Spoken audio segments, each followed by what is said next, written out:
Le lac. Au creux des humides savanes, ceint des herbes et des lianes qui foisonnent dans les roseaux, calme, à l'abri de la rafale, le lac en plein soleil étale, le miroir de ses clairs eaux.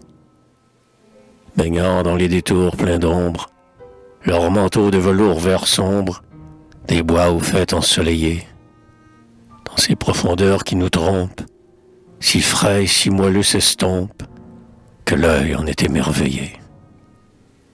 Vienne le crépuscule rouge, la mare noire où rien ne bouge, au feu du ciel occidental, brasille, et c'est une surprise de voir le frisson de la brise courir sur ce flambant cristal. De ça, de là, les demoiselles, du preste éclair bleu de leurs ailes, sillonnent le fouillis des joncs. La truite, entre deux eaux, frétille, et, pour saisir l'aile qui brille, fait 1000 sauts, 1000 plongeons.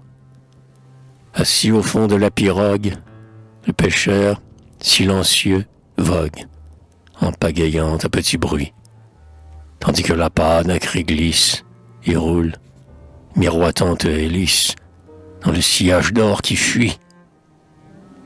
Un cuir au lointain sonne encore. C'est le chasseur. L'écho sonore redit 3 fois, 5 fois. Taillot. À travers la brume qui voile monts et bois, la première étoile scintille au ciel comme un joyau. On n'entend qu'un doux bruit de feuilles. La solitude se recueille, percée par un luth idéal, sans cesse et sans cesse, en cadence, autour du pôle étoilé danse, le météore boréal. À peine un cri d'oiseau s'élève et flotte, vague comme un rêve, sur le clavier des flots déserts, déployant son vol circulaire, la vaporeuse aube polaire glisse en silence par les airs.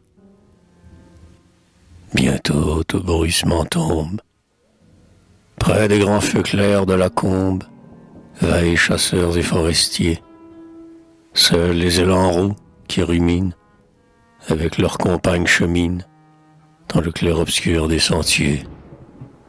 Derrière une blanche nuée, au moindre souffle remué, cachant son pâle front changeant, la lune dort, la chasseresse, sur l'eau qu'un vent léger caresse, elle s'échoire son arc d'argent.